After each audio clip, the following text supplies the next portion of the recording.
Oi, pessoal, bem-vindos. Hoje o nosso papo é sobre um assunto, olha, bem complicado e urgente. Vamos falar do impacto dos jogos de azar online aqui no Brasil. Vamos focar bastante no tal jogo do tigrinho. A gente vai se basear na análise do professor Ricardo Mariano, que, assim, expõe os perigos, as táticas de manipulação por trás disso tudo. Sim, e vamos tocar em pontos que surgiram até na CPI das bets, sabe? Aquela comissão que investigou as apostas. Infelizmente, vamos ter que conectar isso com umas histórias bem trágicas, reais mesmo. A ideia é entender a fundo a crítica do professor Mariano e, o tamanho do problema.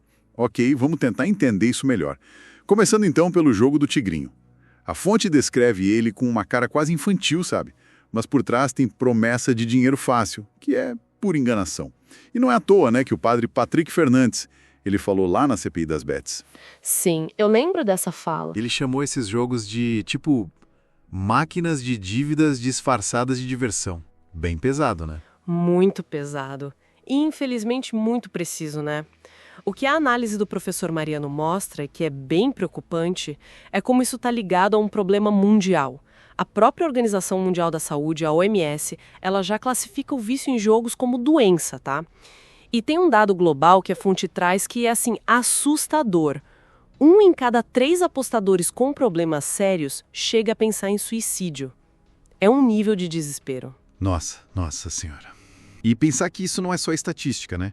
A análise traz uns exemplos aqui do Brasil que, olha, um homem em São Paulo, ele vendeu um imóvel, R$200 mil. Perdeu tudo, tudinho nessas apostas online e acabou tirando a própria vida. Meu Deus. E tem o caso do Rafael Mendes, um menino de 17 anos lá no Maranhão, perdeu R$50 mil. Era a herança, no Fortune Tiger, que é o nome oficial do tigrinho. E também teve um mesmo fim trágico. São histórias que mostram o custo humano disso tudo.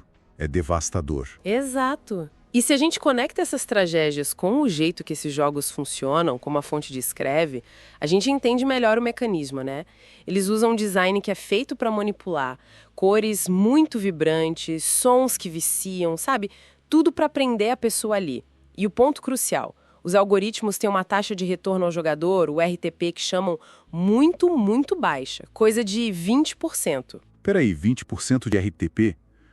O que isso quer dizer na prática para quem está jogando? Se o retorno seja 20%, isso significa que você vai jogar R$100 e você vai ter um desconto de R$80. E você tende a receber de volta apenas 20. Olha, significa que no longo prazo, para cada R$100 que todo mundo aposta ali na plataforma, só uns R$20 em média voltam como prêmio. Os outros R$80 ficam para a plataforma. É uma margem de lucro, absurda para eles. Bem diferente de outros jogos tipo cassino regulamentado ou loteria, né? Entendi. E aí soma isso com o papel dos influenciadores digitais, que são pagos para ficar promovendo esses jogos, muitas vezes sem falar nada dos riscos, e acabam levando mais gente para essa cilada. E a análise aponta quem mais sofre com isso, né? Sim, o impacto maior é nas famílias de baixa renda. A fonte menciona dados que mostram que algumas famílias chegam a gastar 20% do que ganham no mês com a aposta. Naquela esperança, de um ganho que quase nunca vem. E isso leva a outra crítica bem forte que está na análise, a falta de ação do poder público, O SUS, nosso sistema de saúde, parece que não tem estrutura para lidar com esse tipo de vício. E medidas tipo proibir propaganda agora em 2024 são vistas como muito pouco, insuficientes. A crítica do professor Mariano, pelo que eu entendi, é que o Estado está meio que deixando acontecer, sabe?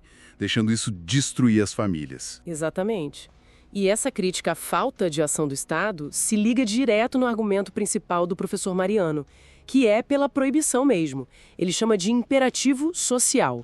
A lógica que ele apresenta é que o negócio desses jogos é predatório por natureza. Ele precisa que as pessoas percam dinheiro e fiquem mal para ele lucrar. Transforma a esperança da pessoa em desespero, Por isso a fonte defende que a sociedade, o Estado e vozes como a do Padre Patrick se unam para colocar a ética, a justiça acima desse lucro fácil.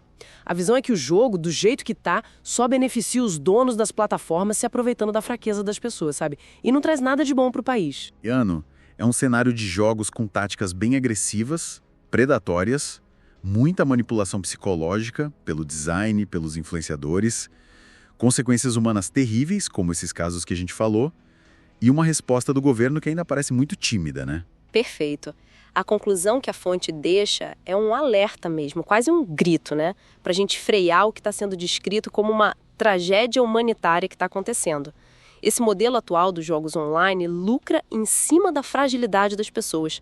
E isso levanta uma questão importante, que a fonte provoca a gente a pensar. Se existe um modelo de negócio que, para lucrar, depende da vulnerabilidade, do desespero dos outros, qual é a nossa responsabilidade coletiva nisso? Como a gente constrói um caminho diferente? Um futuro onde a dignidade humana valha mais do que essas ilusões que, como a gente viu, custam vidas. Fica aí a reflexão.